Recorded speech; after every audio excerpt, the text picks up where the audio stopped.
ඒ උතුම් සූත්‍ර දේශනාව ඇසුරු කරගෙන අපි ධර්ම දේශනා දෙකක් මේ දහම් මුතුවැල වැඩසටහන තුල සාකච්ඡා කරන්න යෙදුණා. පළවෙනි ගාථා රතනේ තිලෝගුරු භාග්‍යතුන් වහන්සේ මංගල කාරණා තුනක් දේශනා කළා. අසේවනාච බාලානං පණ්ඩිතානංච සේවනා පූජාච පූජනීයානං ඒතං මංගල මුත්තමං. මංගල කාරණා කියලා කිව්වේ මෙලොව යහපතටත් පරලොව යහපතටත් හේතු වෙන කාරණා. එවන් කාරණා 38ක් මේ සූත්‍ර ධර්මයේ තුල භාග්‍යතුන් වහන්සේ දේශනා කොට වදාළා. එමනම් මහා මංගල සූත්‍ර දේශනාව ආරම්භ කරමින්ම මෙලව පරලොව හිත වැඩ පිණිස පවතින පළවෙනිම මංගල කාරණාව හැටියට බුදුරජාණන් වහන්සේ දේශනා කොට වදාළේ බාලයන් සේවනය කිරීම අත්හරින්න කියන එක. ඉතින් දෙවනි ධර්මානුශාසනාවෙන් අපි ඒ කාරණාව තමයි පින්නතුනි සාකච්ඡා කළේ. ඉතින් මේ බාලයන් සේවනය කිරීමෙන් අත මිදෙන්න කියලා භාග්‍යතුන් වහන්සේ දේශනා කළ කොට වදාළ ඒ ධර්ම කාරණාවට අනුව මම කල්පනා කළා මෙතෙන්ට තව කාරණාවක් එකතු කරන්න මේ සිංහාලෝවාද සූත්‍රයේ තියෙන කරුණක්. උතුම් වූ සිංහාලෝවාද සූත්‍ර දේශනාවෙන් භාග්‍යතුන් වහන්සේ දේශනා කොට වදාලා මේ ආශ්‍රයයට නුසුදුසු මිත්‍රයා සහ සුදුසු මිත්‍රයා පිළිබඳව කාරණාවක්. ඉතින් මේ බාලයා ගැන කතා කරන තැනට ඒ ධර්ම කාරණාවත් හරි වටිනවා. එතකොට මේ ආශ්‍රයයට සුදුසු පුද්ගලයා කියලා කියහම කවුද ඇසුරට සුදුසු? දැනුගත් උනත්, කුලවත් උනත්, බලවත් උනත්, පොහොසත් උනත් ඔහු ඇසුරු කරන්න සුදුසු ගතිගුණ වලින් හීනයි නම් ඔහු අත්හරින්න කියන එක තමයි භාග්‍යතුන් වහන්සේගේ දේශනාව. ඉගෙනගෙන නැතත්, පොහොසත් නැතත්, කුලවත් නැතත්, බලවත් නැතත් ඊටාම උතුම් ගතිගුණ වලින් යුක්තයි නම් ඔහු ඇසුරු කරන්න කියලත් භාග්‍යතුන් වහන්සේ දේශනා කරනවා. ඉතින් ඒ කාරණාවට අනුව සිංහාලෝවාද සූත්‍රයෙන් අපිට පැහැදිලි කරනවා ආශ්‍රයයට නුසුදුසු මිත්‍රයෝ 4 දෙනෙක් පිළිබඳව. ඒ කාරණාව මෙහෙම සඳහන් කරලා තියෙනවා අඤ්ඤ දත්තු හරෝ මිත්තෝ යෝච මිත්තෝ වචී පරෝ අනුප්පියංච යෝ ආහ අපා යේසුච යෝ සබා. මේ ගාථා රතනෙන් නුසුදුසු මිත්‍රයෝ 4 දෙනා ගැන සඳහන් කරනවා. අඤ්ඤ දත්තු හරෝ මිත්තෝ, එක මිත්‍රයෙක් ඉන්නවා අඤ්ඤ දත්තු හර කියලා. තව මිත්‍රයෙක් ඉන්නවා වචී පරම කියලා. තවත් මිත්‍රයෙක් ඉන්නවා අනුප්ප්‍ය භානි කියලා. තවත් කෙනෙක් ඉන්නවා අපාය සහාය කියලා. මේ මිත්‍රයෝ 4 දෙනා ගැන තමයි අර මුලින් සඳහන් කරපු ගාථා රතනේ සඳහන් කරලා තියෙන්නේ. ඉතින් මේ 4 දෙනාම අයිති වෙන්නේ අර බාලයාගේ ගණයට. එහෙනම් අපි ටිකක් විස්තර සහිතව කතා කරමු මේ 4 දෙනා කොහොමද හඳුනගන්නේ? සමාජයේ වුන් පිළිඹු වෙන්නේ කොයි ආකාරයෙන්ද කියලා. පළවෙනි මිත්‍රයා තමයි අඤ්ඤ දත්තු හර. පින්නතුනි මේ අඤ්ඤ දත්තු හර කියන මිත්‍රයාගේ ස්වභාවය තමයි මිතුරාට තමන්ගෙන් කිසිවක් නොදී මිතුරා වෙනුවෙන් තමන් කැප වෙලා කිසිම කාර්යයක් නොකර මිතුරාගෙන් යම් කිසිවක් ලබා ගැනීමේ පරමාර්ථයෙන් තමයි හැම වෙලාවෙම ජීවත් වෙන්නේ. තමන්ගෙන් ඔහුට මුකුත් නැහැ. නමුත් ඔහුගෙන් මොනවා හරි මට ලබා ගැනීම ඔහුගේ ප්‍රධාන පරමාර්ථයයි. මිතුරාගෙන් වැඩ ගැනීමටත් මේ පුජ්‍යලයා හරීම සමර්ථයි. මිතුරාට කිසියම් උදව්වක් උපකාරයක් තමන්ගේ අතපය වෙහෙසවල හරි කරන්න වුණොත් ඒක කරන්නේ නැහැ. නමුත් තමන්ගේ කාර්යයක් යෙදුනහම ඒ අය සම්බන්ධ කරගෙන කොහොම හරි තමන්ගේ වැඩ කරවා ගන්න ඔහු හැම වෙලාවෙම අවස්ථාව හදා ගන්න දක්ෂයි. හිස් අතින් ඇවිල්ලා යමක් අරන් යන්නමයි බලාපොරොත්තු. මිතුරා ළඟට යනකොට ඔහු යන්නේ හිස් අතින්මයි. හැබැයි මිතුරාගෙන් තමන් ආපහු යනකොට මිතුරාගෙන් මොනවා හරි අරගෙන යන්න ඔහු හැම වෙලාවෙම උත්සුක වෙනවා. ඒ වගේම සඳහන් කරනවා ස්වල්ප වූ දෙයක් දීලා වටිනා දෙයක් අරගන්න කල්පනා කරනවා. මිතුරාට දෙනවා නම් ඊට ස්වල්ප දෙයක් තමයි දෙන්නේ. නැත්නම් බාල වූ ලාභ වූ දෙයක් දීලා මිතුරා සතුටු කරන්න උත්සාහ කරනවා. හැබැයි මිතුරාගෙන් හැම වෙලාවකම වටිනාම දෙයක් බලාපොරොත්තු වෙනවා. මේක ඔහුගේ දෙවනි ලක්ෂණය. තවත් ලක්ෂණයක් බුදුරජාණන් වහන්සේ පෙන්නනවා. තමන්ට යම්කිසි බයක්, තැති ගැනීමක්, කරදරයක් පැමිණිලා තියෙනවා නම් තමන්ගේ මිතුරා ළඟට ගිහිල්ලා රැකවරණය හොයනවා. හැබැයි ඒ රැකවරණය තමන් ලබා ගන්න උවමනා කාලය තුල 16ක් වගේ මිතුරට වැඩ කරනවා. අනික් වෙලාවට ආවහම කිසිම උපකාරයක් නැහැ. දැන් මොහුගෙන් මට ලාභයක් තියෙනවානේ. ඔහු ළඟ හිටියොත් මට රැකවරණයක් තියෙනවා. ඒ රැකවරණය පතාගෙන 16ක් වගේ වැඩ කරනවා. හතරවෙනි කාරණාව තමයි නියම මිත්‍ර ධර්මයකින් තොරව තම ලාභය තකාගෙනම මිත්‍රයන් ආශ්‍රය කරන එක පොදුවේ මේ පුද්ගලයාගේ ලක්ෂණය බවට පත් වෙනවා. තමන්ගෙන් මිතුරාට නෙමේ මිතුරාගෙන් තමන්ට. බයක් තැති ගැනීමක් පැමුණුණු මොහොතක් වෙතොත් රැකවරණය උදෙසා මිතුරා ළඟ 16ක් වගේ වැඩ කරනවා. එවන් මිත්‍රයාට කියන්නේ අඤ්ඤ දත්තුහර කියලා. තවත් මිත්‍රයෙක් ඉන්නවා වචී පරම කියලා. එයාගේ සියලු කාර්යයන් තියෙන්නේ වචනයෙන් විතරයි. ක්‍රියාවෙන් නොවන වචනයෙන් පමණක් මිතුරාට සංග්‍රහ කරන මිතුරෙකු වැනි වූ සතුරා වචී පරමයි දැනගත යුතුයි කියලා සඳහන් කරනවා. එතකොට මේ වචී පරම මිත්‍රයාගෙත් ලක්ෂණ 4ක් තියෙනවා.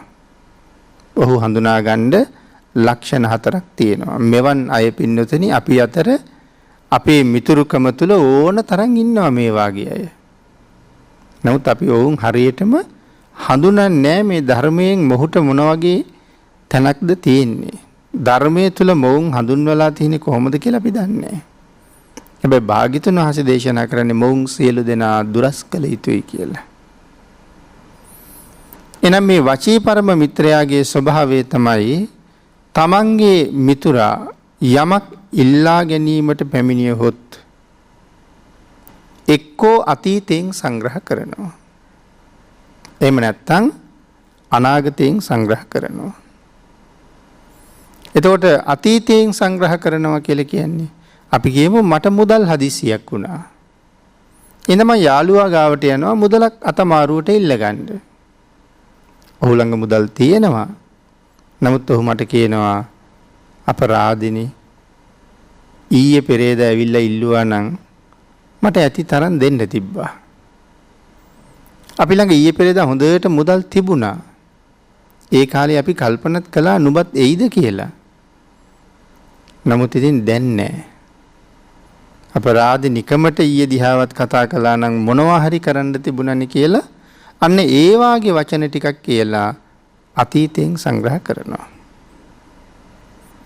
එහෙම නැත්තම් ඒ වගේ වමනාවකට මම ගියහම ඔහු මම තුලින්ම දැනගන්නවා මොහුට මගේ මේ උපකාරය අද මිසක් හෙට ඕනේ නෑ කියලා. සමහරවිට මම කියනවා හෙට මට මුදලක් හම්බ වෙනවා. ඒකෙන් නුඹේ ණය ටික ගෙවන්නම් මට හදිසියේ අද තමයි ඕනේ. හෙට එපා. හෙට නුඹට දෙන්න පුළුවන්. එතකොට මෙයා මොකද්ද කියන්නේ? බැරි වෙලාවත් නුඹට හෙට උවමනා වෙලා තිබුණා නම් හෙට හැන්දෑවට මට ලක්ෂ ගාණක් වුණත් දෙන්න තිබ්බා. හෙට ලැබෙන්න මුදලක් තියෙනවා. හැබැයි ඉතින් අද කරන්න දෙයක් නැහැ. ආන් එහෙම අනාගතයෙන් සංග්‍රහ කරනවා. මොකද ඔහු හොඳාකාරවම දන්නවා මට හෙට සල්ලි එපා කියලා. එතකොට විටක අතීතයෙන් සංග්‍රහ කරනවා විටක අනාගතයෙන් සංග්‍රහ කරනවා. ඒක මොහුගේ ස්වභාවයක්. තුන්වෙනි කාරණාව තමයි තමන් රතයකින් තමන්ගේ රතයකින් වේවා කුලී පදනමට ගත්ත රතයකින් වේවා ගමනක් යනවා. යනකොට යාළුවා මුණ ගැහෙනවා. මන් දන්නවා කීයටවත් මන් දැන් කතා කළොත් මොහු මගෙත් එක්ක මේ ගමනට යන්න එන්නේ නැහැ කියලා. ආන් එක දැන දැන මඬ ගහනවා මම මේ වැදගත් ගමනක් යනවා එන්න අපිත් එක්ක යන්. විශේෂ අය මුණ ගැහෙන්න පුළුවන්. ලස්සන තැන් දැක බලා ගන්න පුළුවන්. කාර්ය බහුල බවින් මිදලා පොඩි විනෝදයකටත් එක්ක යන්. වාහනේ ඉඩ තියෙනවා එන්න. බල කරනවා. ඒ බල කරන්නෙම ඇයි දන්නවා අද කීයටවත් එන්නේ නැහැ කියලා. ඒක නිසායි බල කරන්නේ. එහෙම නැතුව මට කිසියම් වුවමනාවක් වෙලා හදිස්සියේ ගමනක් යන්න අපි කියමු රතයක් වුවමනා වෙලා. මං ගිහිල්ලා ඔහුගෙන් බයිසිකලයක් හරි ඔහුගේ වාහනේ හරි ලෙඩකට දුකකට බෙහෙත් ටිකක් ගේන්න යන්න හදිස්සියක් වෙලා දරුවෙකුගේ හදිසි කටයුත්තක් වෙලා හරි පොඩි කාලයකට පොඩි වෙලාවකට ඉල්ලුවොත් ඔව් කියනවා නුඹට දෙන්නේ නැති දෙයක් නැහැ.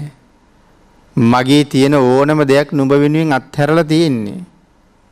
නමුත් මේ වෙලාවේ දෙන්න විදිහක් නැහැ. මේ අහවලත් එක්ක ගමනක් යන්න පොරොන්දු වෙලා තියෙන්නේ. නැත්තම් දවස් ගාණක් බිරිඳයි දරුවෝයි ඉල්ලීමක් කරනවා ගමනක් යන්න අද මේ නිමාඩු වෙලාවේ ඔවුන් එක් කරගෙන යන්නයි මේ බලාගෙන ඉන්නේ. එහෙම ගමනක් මුකුත් නැහැ. නමුත් අර පුද්ගලයාට වාහනේ නොදී ඉන්න ඕනෑවට කියන කතා ටිකක් මේ තියෙන්නේ. ඉතින් මේක තමයි මේ වචී පරම කියන මිත්‍රයාගේ ස්වභාවය. ඔහුගේ සියලු උපකාරයන් තියෙන වචනේ පදනම් කරගෙන. කිසි උපකාරයක් නැහැ. එක්ක අතීතයෙන් නැත්නම් අනාගතයෙන් සංග්‍රහ කරන එක තමයි ස්වභාවය. තුන්වෙනි මිත්‍රයෙක් ඉන්නවා පින්නතනේ අනුප්ප්‍ය භානි කියලා. අනුප්ප්‍ය භානි කියලා කියන්නේ තමන්ගේ මිත්‍රයාට වෙන දියුණුව ගැන හෝ පිරිහීම ගැන හෝ නොසලකා මිත්‍රයා ඒ වෙලාවට සතුටු කිරීම පිණිස මිත්‍රයාගේ අදහසට අනුකූලව කතා කරන පුද්ගලයෙක්. එවන් පුද්ගලයා අනුප්ප්‍ය භානි. ඔහු සම්බන්ධයෙන්ුත් ලක්ෂණ 4ක් බුදුරජාණන් වහන්සේ දේශනා කරනවා. යාළුවාගේ යහපත ගැන හිතන්නෙත් නැහැ. යාළුවාගේ පිරිහීම ගැන හිතන්නෙත් නැහැ. කොයි වගේද? අපරාධයක් කිරීමට අදහසක් ඇති වෙලා මෙය කිරීම හොඳද කියලා විචාලුත් අපි කියමු යම් කිසි කෙනෙක් සම්බන්ධයෙන් මට අමනාපයක් ඇති වෙලා. ඒ නිසා මම කල්පනා කරනවා හැමදාම ඉවසලා බෑ. අද නම් ටිකක් දැනෙන්න මොනවා හරි කරන්න ඕනේ. හැබැයි මම කරන්න හිතාගෙන ඉන්න වැඩේ එච්චර හොඳ වැඩක් නෙමෙයි. ඒක සාංශාරිකව මට දීර්ඝ කාලයක් අහිත පිණිස පවතින වැඩක්. ඉතින් ඒ නිසා මගේ යාළුවෙක් හම්බෙච්චහම මං අහනවා මං නම් අද මේ වැඩේ කරනවාමයි මොකද කියන්නේ කියලා. ඔහු මගේ දියුණුව ගැන හිතන්නේ නැහැ කීවනේ. ඔහු එතන ඉඳලා මට කතා කරන්නේ මේ වැඩේ මා තුලින් කරවන්නමයි.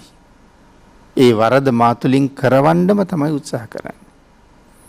ඒ නිසා එහෙම කරන එක හොඳයි. හැමදාම ඉවසන්න ඕනේ නැහැ.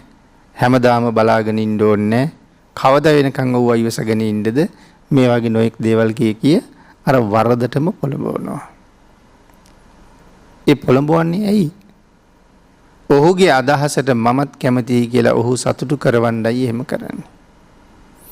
දෙවැනි කාරණාව තමයි හොඳ දෙයක් වේවා කුසලයක් වේවා මේ වාගේ දෙයකට කතා කළොත් වැඩි කැමැත්තක් නැතත් ඒක බොහෝම වර්ණනා කරනවා. කැමති නෑ වැඩේට. නමුත් යාළුවා සතුටු කරන්න ඕනේනේ.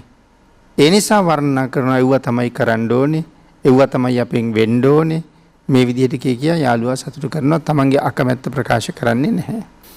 තුන්වෙනි කාරණාව තමයි මිත්‍රයා හමු වෙලා මිත්‍රයා සතුටු කිරීම පිණිස ඇති හෝ නැති ගුණ උසස් ලෙස වර්ණනා කරනවා. ඔහුව සතුටු කරන්න හිතාගෙන ඔහුගේ ගුණ වර්ණනාවක් කරනවා. හතරවෙනි කාරණාව තමයි මිත්‍රයා නැති තැන හැමෝම එක බනිනවා. නැති තැන බනිනවා. ඇති තැන වර්ණනා කරනවා. අන්න එහෙම පුජ්‍යලයේ මේ අනුප්පේ භානී කියන පුජ්‍යලයා. කෙටියෙන් සඳහන් කළොත් සමහරලාට අපි කියන්නේ දීරෙද්දෙන් බෙල්ල කපන අය වගේ කියලා.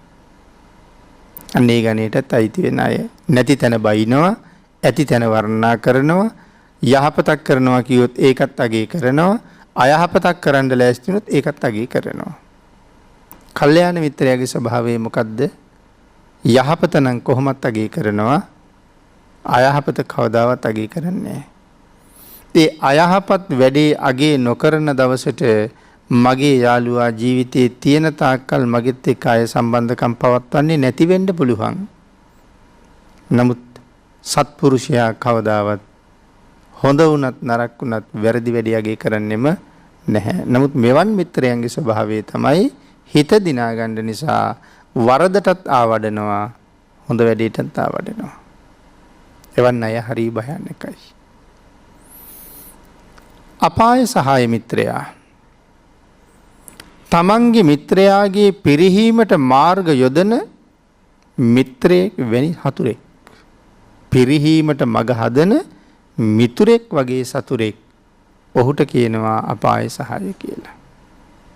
ඔහු සතු ලක්ෂණක් තියෙනවා 4ක්. මොනවද ඒ ලක්ෂණ? තමන්ගේ යාළුවා කතා කරනවා රා බොණ්ඩ යමු, සුරාපානය කරන්න යමු. මෙන්න මේ වාගේ දේවල් වලට කතා කරාම උනන්දු කර කර යොදවනවා. ඒ විතරක් නෙමෙයි ඊළඟට තමන් මිත්‍රයාට යෝජනාවක් කරනවා රාරක්කු බොන්න යන් කියලා. එහෙම නැත්නම් මේ සූදු ක්‍රීඩාවකට යන් කියලා. එහෙම නැත්නම් ඔය විවිධ මත්ද්‍රව්‍ය ටිකක් දීලා පුරුදු කරනවා. දුම්පානය නොකරන කෙනෙකුට දුම්පානය පුරුදු කරනවා. කුඩු පානය කරලා නැති කෙනෙකුට කුඩු පානය පුරුදු කරනවා. වැරදි වැඩවල යෙදිලා පුරුද්දක් නැති මිත්‍රයා වරදට පොළඹවන්න ඇබ්බැහි කරවන්න කටයුතු කරනවා. ඒක හිතවත්කමට කරනවා වගේ තමයි ඔහු පෙන්වන්නේ. මේක ඔහුගේ පළවෙනි ලක්ෂණය. දෙවෙනි ලක්ෂණය තමයි අවේලාවේ ඇවිදීමට එකතු කරගන්නවා. නුසුදුසු වෙලාවේ ගමන් එක් කරගෙන යනවා. භාග්‍යතුන් වහන්සේ දේශනා කළානේ පිරිහීමේ දොරටු වලින් එකක් තමයි අවේලාවේ වීති සංචාරය. දැන් අන්න ඒ වාගේ ගමන් බිමන් වලට තමන්ගේ යාළුවා හුරු පුරුදු කරගන්න එක මොහුගේ තවත් එක කාරණාවක්. මොහු සන්තක තුන්වෙනි කාරණාව තමයි පින්නතුනි තමන්ගේ මිතුරා සමහර වෙලාවට නාට්‍ය දර්ශනයේට මේ අවේලාවේ වීති සංචාරයන්ට මෙයාට අකමැති කෙනෙක්. ඒතර මේ නාට්‍ය සංදර්ශන බලන්න, සංගීත සංදර්ශන බලන්න, තවත් අන්න ඒ වාගේ කාරණාවල් වලට බලහත්කාරයෙන් නමුත් අරගෙන යනවා. පවුද රැස් වෙන්නේ, පින්ද රැස් වෙන්නේ කෙලෙස් නිපින්නතුනි. රැස් වෙන්නේ කෙලෙස්. සංගීත සංදර්ශනයක් බලලාවත් නාට්‍ය සංදර්ශනයක් බලලාවත් ඔය වෙසක් පොසොන් කාලෙට මේ වාගේ මිත්‍රයෝ හරියට ඉස්මතු වෙනවා. බණ අහන්නයි යන්න තියෙන වෙසක් සතිය. සිල් ගන්නයි යන්න තියෙන වෙසක් සතිය. නමුත් එක්ක යන්නේ කානිවල් බලන්නයි මේ වාගේ නොඑක් දේවල් වලට තමයි අඬ ගහන්නේ. ඉතින් ඒ තැන් වල ගිහිල්ලා දියුණු වුණා නෙමේ පිරිහුණා. නූපන් අකුසල් ඉපදෙව්වා. නමුත් සත්පුරුෂයෙක් කවදාවත් එහෙම කරන්නේ නැහැ. හැබැයි මේ කතා කරන මිත්‍රයෝ 4 දෙනා සම්බන්ධයෙන් මේ පරාසය අපි හිතනවට වඩා බොහෝ දුර පැතිරිලා තියෙන දෙයක්. සමහරවිට මේ වාගේ අවස්ථාවන් වල දරුවට මව්පියත් අපාය සහායකයෙක් වෙන්න පුළුවන්. මොකද සමහරවිට දරුවා එක් කරගෙන යන්න තියෙන සෙල් ගන්න. දරුවා එක්ක යන්න ඕනේ බණ අහන්න. ඒ භාග්‍යතුන් වහන්සේ මූලික අවවාද 5ක් මව්පියන්ට කළානේ. දරුවෙක් මේ ලෝකෙට හදනකොට ඒ දරුවා වෙනුවෙන් යුතුයකම් 5ක් කරන්න කියලා. ඒ යුතුයකම් 5 පළවෙනි එක තමයි තමන්ගේ දරුවා පවෙන් වළක්වන්න ඕනේ. දෙවෙනි කාරණාව තමයි තමන්ගේ දරුවා යහපතේ පිහිටවන්න ඕනේ. මෙතන ඇත්තම කතා කළොත් ඔය මූලික යුතුයකම් දෙකම වර්තමාන සමාජයෙන් ගිලිහිලා දැන් ගොඩක් කල්. බුදුරජාණන් වහන්සේටත් දේශනා කරන්න තිබුණනේ අංක 1ට උගන්වන්න කියලා. නමුත් සර්වඥතා ඥාණයෙන් ලෝකයේ දිහා බලන තිලෝගුරු භාග්‍යතුන් වහන්සේ දේශනා කරපු පළවෙනි කාරණාව තමයි පවෙන් වළක්වන්න. මොකද පින්නතේ මේ ලෝකේ ඉපදිච්ච ඔබෙත් මගෙත් මරණය කවදද කියලා දන්නේ නැහැනේ. මැරෙන බව නම් අපි දන්නවා. මැරෙන වෙලාව තමයි දන්නේ නැත්තේ. මැරෙන බව කොහොමද දන්නව? සමහර වෙලාවට මට වෙන්න පුළුවන්, බණ අහන ඔබට වෙන්න පුළුවන්. අපි කාට හරි මේ ලෝකේ ජීවත් වෙන්න අවශ්‍ය තියෙන තව පැය භාගයයි වෙන්න පුළුවන්. හැබැයි ඒ බව දන්නවනම් අපි කොහොම ක්‍රියාත්මක වෙයිද? ඒ බව නොදන්නා නිසා යහපත හැමදාම හෙටට කල් යනවා. පසුවට කල් යනවා. අජ්ජේව කිච්ඡං ආතප්පං අද කළ යුතු දේ අද කරන්න. කෝ ජඤ්ඤා මරණං සුවේ කවුද දන්නේ හෙට මැරෙයිද කියලා. අන්න ඒක නිසා ලාබාල කාලේ ඉඳලා යහපතේ පිහිටවන්න කිව්වේ මහා ලොකු ගැඹුරක් ඇතුව. මොකද ඒ ගැඹුර දැනගන්න පින්නතනේ බණ අහන්නත් ඕනේ. බණ අහන්න නැති කෙනෙක් කවදාවත් මේ යුතුයකම් වලට කීකරු වෙන්නේ නැහැ. ඒත් තිලෝගුරු භාග්‍යතුන් වහන්සේ දේශනා කරනවා මේ ලෝකෙට ආපු මේ හුඟක් අය මෙහෙට ඇවිල්ලා ඉන්නේ සුගතියේ ඉඳලා. ඉතින් සුගතියටම වෙලා ඉන්නේ නැතුව ඇයි මෙහාට ආවේ? අපි කියමු දිව්‍ය ලෝකෙටම වෙලා නොඉඳ ඇයි මෙහෙ ආවේ? මෙහෙ ආවේ දිව්‍ය ලෝකේ ඉන්න තරම් වත්කම් අපිට ප්‍රමාණවත් නැති හින්දා. ඒක තමයි එහෙන් යන්න සිද්ධ වුනේ. දැන් අපි කියමුකෝ සමහර කෙනෙක් ඊටාම ඉහළ ආපන ශාලාවක නවාතැන් ගන්නවා. මාසයක් නවාතැන් ගන්නවා. දවස් 20ක් විතර යනකොට එතන කාමර කුලී ගෙවන්න තරම් ප්‍රමාණවත් මුදලක් මට නැහැ. තවත් මට එතන ඉන්න දෙනවද? එහෙනම් මම එතන යන්න ඕනේ. එතන ඉන්න තරම් වත්කම් නැහැ. ඊට පස්සේ ඊට වඩා අඩු මුදලකට නවතින්න පුළුවන් නවාතනක් මං හොයාගන්න ඕනේ. අන්න ඒ වාගේ තමයි පින්නතුනි ඒ උසස් තැන්වල ඉන්න තරම් අපි සන්තක පුණ්‍ය ශක්තිය මදි නිසා අපි ඉහළ තැන්වල ඉඳලා බැහැගෙන පහළ තැන්වලට ඇවිල්ලා තියෙනවා. පල්ලහැම දිව්‍ය තලයේ ඉන්න තරම් වාසනාව පින මදි හින්දා අපි එහෙම් බැහැලා මනුස්ස ලෝකෙට ඇවිල්ලා තියෙනවා. තවත් ලොකු වාසනාවක් එහෙම් බැහැලා මෙහෙ එන්න ලැබිච්ච එක. සමහර කට්ටිය එහෙන් චුත වෙලා කෙලින්ම ගියේ සතර අපායට. අපි සතුටු වෙන්න ඕනේ. අපි එහෙ ගියේ නෑ. අපි ආවේ මෙහෙ. එහෙනම් මොකටද අපි මෙහෙ ආවේ? දිව්‍ය ලෝකෙන් චුත වෙන්න නිමිති පහළ වෙනකොට ඒ දෙවියෝ විලාප කියලා අඬනවා කියලා සඳහන් කරනවා. පංච පුබ්බ නිමිත්ත කියන සූත්‍රයෙන් තමයි දේශනා කරන්නේ. දෙවියෝ අඬනවා ඇයි යන්න බෑ කියලා. නමුත් ඉතින් ආයුෂ ඉවර වෙලා නම් මොනව කරන්නද? අපිත් ආයුෂ ඉවර වෙච්චාම අපි මෙහෙට වෙලා අඬන්න නෙමෙයිනේ පින්නතනේ ඇඬුවා කියලා නවතින්නේ නැහැනේ. ඉතින් ඒක නිසා අඬන දෙවියෝ සනසන්න අනිත් දෙවියෝ ඇවිල්ලා කියනවා පින්වත අඬන්න එපා. මෙහෙන් යන්න දැන් මෙහෙ ඉන්න බෑනේ. මෙහෙන් යන්න සුගතියට යන්න. ඒ සුගතියට ගිහිල්ලා කරන්න ඕන දෙයක් තියෙනවා. සුගතියේ හොයාගන්න තියෙන හොඳම දේ හොයන්න. එහි තියෙන හොඳම දේ හොයන්න.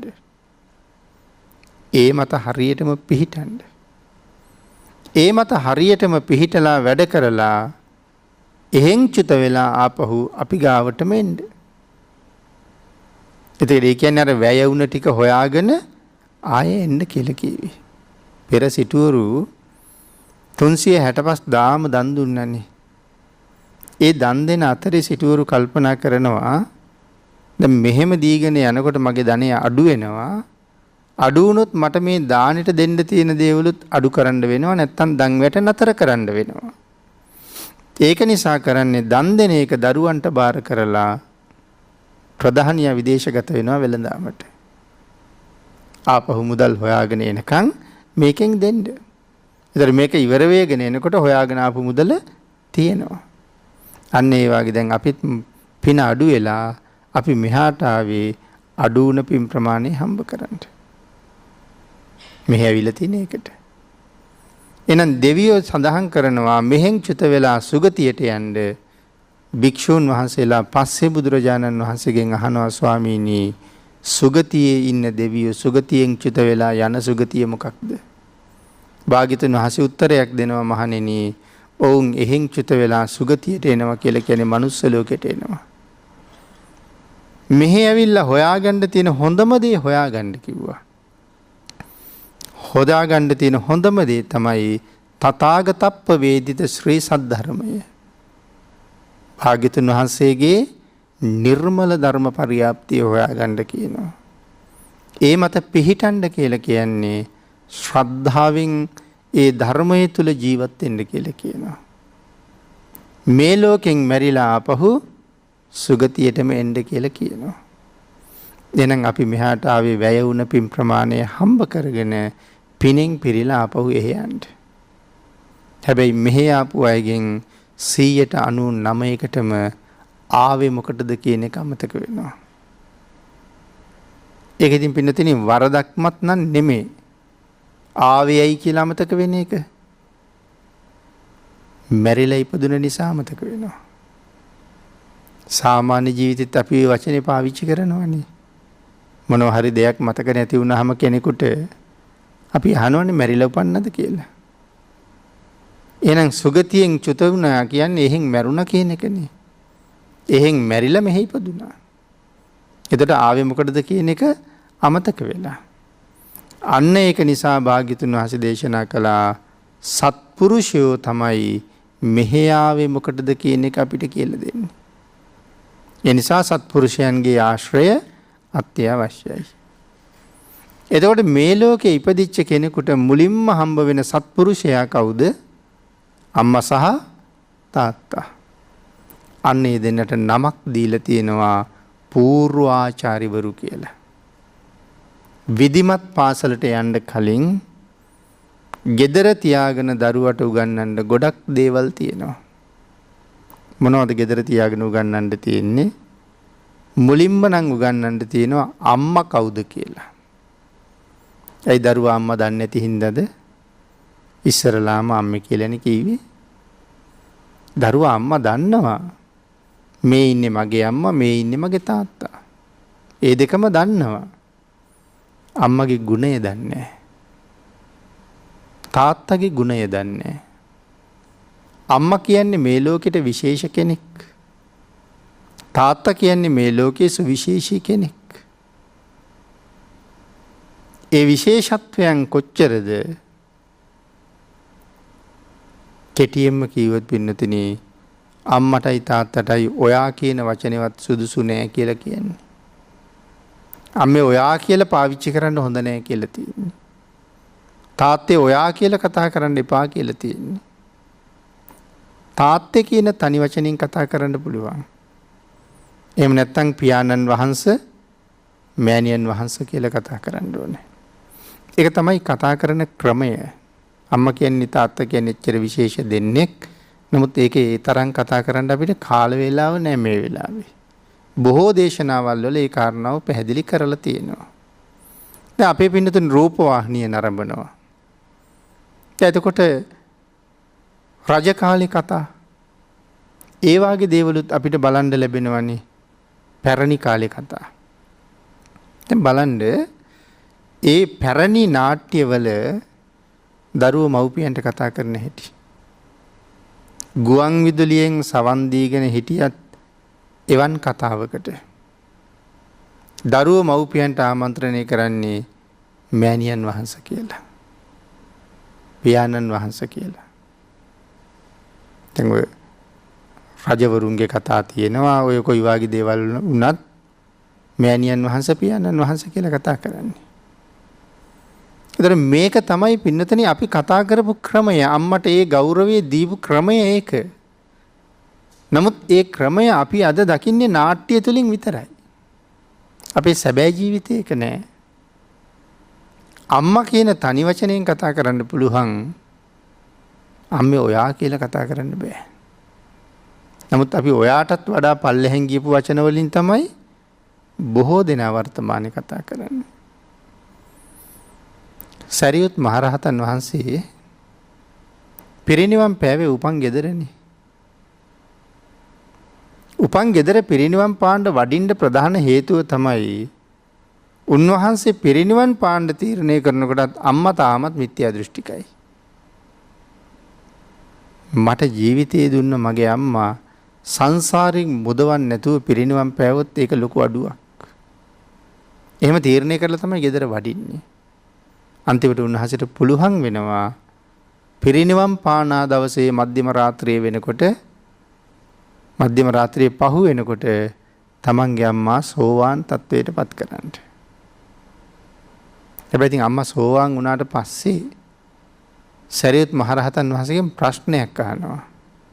පුතේ උපතිස්ස මේ බණ ටික මෙච්චර කල් මට කියලා දුන්නේ නැත්තේ ඇයි කියලා. මීට කලින් අවස්ථා ගණනාවක් අම්මට බණ කියන්න ගෙදර වැඩියා.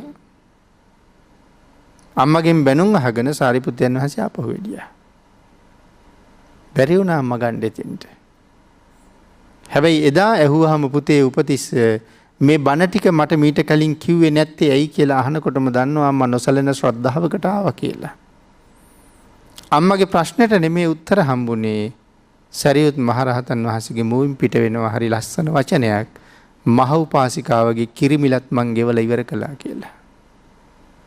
ඒ කියන්නේ ලෞතුරා භාග්‍යතුන් වහන්සේට විතරක් දෙවනි වෙන මේ කෝටි ලක්ෂයක් සක්වලේ එච්චරට ප්‍රසිද්ධ මේ මහ ශ්‍රාවකයා පරිනිර්වාණ මංචකයේ සැතපිලත් අම්මගේ කිරට මන් තව ණයයි කියන චේතනාව හිතේ තියාගෙන හිටියා.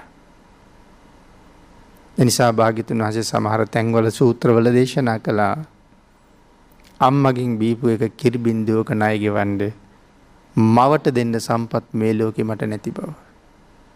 තාත්තා හලාපු එක දාඩිය කඳුලක ණය ගෙවන්න මේ ලෝකෙ මොන සම්පතවත් දීලා එක මට කරන්න බැරි බව. ඒ ණයින් මිදෙන ක්‍රමයකුත් දේශනා කළා. දන් දෙන්නේ නැති ලෝභ මව්පියෝ දානයට යොමු කරන්න පුළුවන් නම් සිල් ගන්නේ නැති දුස්සීල මව්පියෝ සීලයට යොමු කරන්න පුළුවන් නම් බණ අහන්නේ නැති මව්පියෝ ධර්ම ශ්‍රවණය කරන්නන් බවට පත් කරවන්න පුළුවන් නම් තිසරණ නැති මව්පියන්ට තිසරණ පිහිටවන්න පුළුවන්කම තියෙනවා නම් එවන් දරුවා මව්පිය ණයෙන් නිදහස් කියලා දේශනා කරනවා. මොකද යහපත පෙන්නලා තියෙනවා මව්පියන්ට. ඒක නිසා මේ හතරවෙනි මිත්‍රයා පාප මිත්‍රයා ගැන කතා කරනකොට වර්තමානයේ මව්පියොත් ඕන තරම් ඉන්නවා. මේ බණ දහම් අහන්න තියෙන වෙලාවට සිල් සමාදන් වෙන්න තියෙන වෙලාවට දම්පින්කම් කරන්න තියෙන වෙලාවල් වල දරුවන් උනන්දු කරගෙන ඔය වාගේ නොසරප් කාරණාවල් වල යෙදෙන අය. මොකද ධර්මයේ තුලින් තමන් ප්‍රගුණ කරලත් නැහැ. තමන්ගේ යුතුයකම තමන් දැනගෙනත් නැහැ. මේ දරුවෝ මේ ලෝකෙට ආවේ මොකටද කියන කාරණාව ගැන හිතලත් නැහැ. හිතුවේ නැත්තේ ඒ දේ තමන් ඉගෙනගෙනත් නැහැ. දැන් බලන්නකෝ අර පාප මිත්‍රයෙක් ආශ්‍රය කරපු නිසා අජාසත් රජුරවන්ට වෙච්ච දේ එච්චර පින් කරලා තියෙන අජාසත් රජුරෝ අවශ්‍ය නම් මේ ජීවිතෙන් සෝවාන් වෙන්න පින් තිබුණ කෙනෙක්. එච්චර පින් තිබිලා නමුත් පාප මිත්‍ර ආශ්‍රයයක් නිසා නතර වුණේ කොහෙද? මේ කතා කරන වෙලාවෙත් ලෝකුඹ මහනිරේ. එතකොට පීතෘ ඝාතක රජෙක් නේ අජාසත් රජුරෝ කියලා කියන්නේ. ඒ පරපුර දිගට ගියා. අජාසත් රජුරෝ තමන්ගේ තාත්තව ඝාතනය කළා.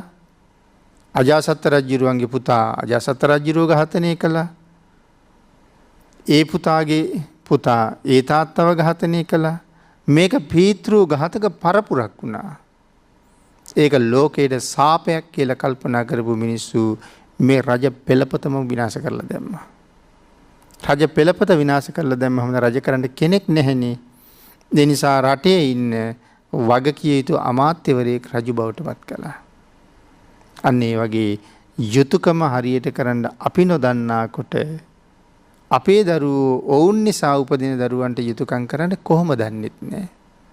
අන්න එහෙම පරපුරක් ඇති වෙනකොට තමයි රටක් මේ තරම් අරාජික තත්ත්වයට පත් වෙන්නේ.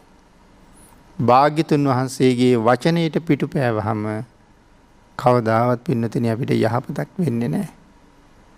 ඒක නිසා මේ මිත්‍රයෝ 4 දෙනෙක් ගැන භාග්‍යතුන් වහන්සේ මෙතන සිහිපත් කරනවා. ඒ මිත්‍රයෝ 4 දෙනා සම්බන්ධයෙන් කතා කරනකොට තමන් ළඟ ඉඳලා බලන්න පටන් ගන්න ඕනේ මමත් එහෙමද කියලා. අන්න එතකොට තමන්ට පුළුවන් තමන්ව වෙනස් කරගන්න. දැන් ඇසුරු කරන්න කියන්නේ කල්යාණ මිත්‍රයානේ. කල්යාණ මිත්‍රයව ඇසුරු කරන්න කීවට කල්යාණ මිත්‍රයෝ ඉන්නවද මේ සමාජය කියන එක ඊළඟට හොයන්න ඕනේ. පාප මිත්‍රයා හඳුනා ගන්න ලක්ෂණ 3ක් භාග්‍යතුන් වහන්සේ දේශනා කළා. කයින් වැරදි කරයි, වචනයෙන් වැරදි කරයි, හිතින් වැරදි කරයි, මහණෙනි ඔහු බාලයෙක්. මේ තිදොර සංවර කරගෙන වැරදි 10ක් කරනවනි පින්නතුනි. එහෙනම් දස අකුසල කර්මපතේ නියැලෙන්නයි නම් ඔහු බාලයෙක්. ඒ බාලයා ජීවිතේ විස වගේ බැහැර කළ යුතුයි කියලා තමයි සඳහන් කළේ. බාලයෙක් විස වගේ බැහැර කළ යුතුයි. ඉතින් මේ තිදොරින් වැරදි නොකරන කෙනෙක් මම ඇසුරු කරන සමාජයේ ඉන්නවද කියලා හිතලා බලන්න ඕනේ. කයෙන් වැරදි නොකරන, වචනයෙන් වැරදි නොකරන, හිතින් වැරදි නොකරන. එහෙම කෙනෙක් මට සමාජයේ ඉන්න බවක් දැනෙන්නේ නැත්නම් මට ආශ්‍රයයට මිත්‍රයෙක් ඉන්නවද? එහෙනම් නැහැ. ඊට පස්සේ කල්පනා කරන්න තියෙන්නේ ඒ අයට ආශ්‍රය කරන්න මම හොඳ කෙනෙක්ද? එහෙනම් මම හොඳ වෙන්න පටන් ගත්තා නම්, මම හොඳ වෙලා මගේ පවුල හොඳ කරන්න පටන් ගත්තා නම්, මගේ දරුවා හොඳ කරන්න පටන් ගත්තා නම් අනික් අයට ඇසුරු කරන්න කල්යාණ මිත්‍රයෙක් ඉන්නවා. එදාට මට පුළුවන් වෙයි ළඟ ඉන්න කෙනත් හොඳ කරගන්න. ඇසුරු කරන කෙනත් හොඳ කරගන්න. ආන් එදාට යහපත් පරපුරක් බිහි කරන්න පුළුවන් වෙනවා. එහෙම පරපුරක් බිහි වෙන්න පටන් ගත්ත දවසක අදට වඩා හොඳ හෙටක් අපිට උදා වෙන්න පටන් ගන්නවා. එහෙම නැත්නම් ඒ සිතුවිල්ලට හැමදාම බාලගිරි දෝෂෙම තමයි තියෙන්නේ. ඒක නිසා තිලෝගුරු භාග්‍යතුන් වහන්සේ දේශනා කොට වදාළේම මේ ලෝකේ මංගල සම්මත කාරණා 38යි. ඒ 38 පළවෙනිම එක තමයි බාලයන්ගේ ආශ්‍රයෙන් අයින් වෙන එක. නිවන් දකින්න නම්, සුගතියට යන්න නම් බාලයා පිටු දකින්නයි දේශනා කළේ. ඒ නිසා පින්නතුනි බාලයාගේ ආශ්‍රය හැම කල්හිම දුකකට හේතුවක්, සසරට බැඳීමක්. ඒ කාරණාව දැනගෙන බාලාශ්‍රයෙන් වෙන් වෙලා තමන්ද මහා කල්යාණ මිත්‍රයෙක් වෙලා කල්යාණ මිත්‍රයන්ගේ ඇසුරෙන් සසර මග කෙරවල කරගන්න ඔබ සියලු දෙනාටමත් තුනුරුවන්ගේ අනන්ත ආශිර්වාදයෙන් ශක්තිය ලැබේවා කියලා ප්‍රාර්ථනා කරනවා.